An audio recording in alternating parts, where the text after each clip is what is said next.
পৌরাণিক প্রমিলা রাজ্য জৈন্তিয়া। উপমহাদেশের শেষ স্বাধীন এই রাজ্যের গৌরব গাথা এখনো রহস্য ঘেরা। জৈন্তাপুরের সর্বোচ্চ শৃঙ্গ ঢুপি টিলার নয়নাভিরাম প্রকৃতিতে স্থাপত্য শিল্পের এক বিস্ময় ঢুপি মঠ। রাজকীয় আমলের সংস্কৃত চর্চার এই পীঠস্থানটি লোকচক্ষুর অন্তরালেই পড়ে আছে। প্রত্নতত্ত্ব অধিদপ্তরের তালিকায় সিলেটের 8টি স্থাপনার নাম থাকলেও স্থান পায়নি এই রাজ্যের শেষ স্মৃতিচিহ্নটি। বিশ্ব পর্যটন দিবসে প্রত্নতাত্ত্বিক এই নিদর্শনের বিস্তারিত জানাচ্ছেন আব্দুল আলিম শাহ। ক্যামেরায় ছিলেন শ্যামানন্দ শ্যামল।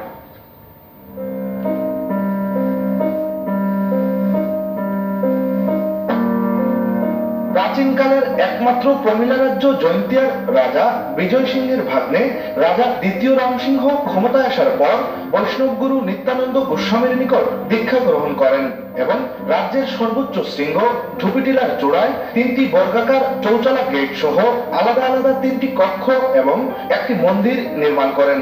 নিজ নামে মন্দিরের নাম রাখেন রামেশ্বর শিব মন্দির। এখানেই পরবর্তীতে পাথরের বৃষ বা ষাঁড়ের প্রতিকৃতি স্থাপন করে মঠের নাম দেন ঢুপি মঠ। 9 সিঁড়ি ছিল, পাকার এরকম সিঁড়ি ছিল।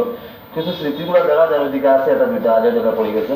এখানে 3টা ঘর দেখতে পাই এবং সেই 3টা ঘরে আমরা ধারণা করি যে রাজা আসলে বিশ্রাম নিতেন।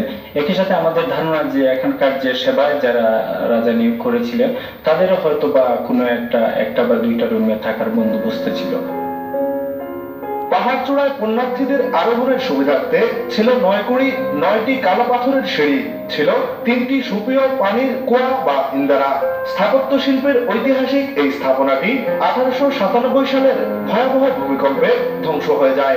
এই রাজা নরসিংহ রাজারা এইখানে পূজা করতো, আর এই স্নান টান করতো, পুণ্যার্থীরা তীর্থস্থানে স্নান পানি করতো। তো উপরে কূপ থাকার কথা, কারণ পানি নিচ থেকেই নিয়ে যাওয়ার কথা, কিন্তু ওইখানে ওনারা কিভাবে তৈরি করেছেন এটা মানুষের মধ্যে একটা আগ্রহ সৃষ্টি হওয়ার কথা।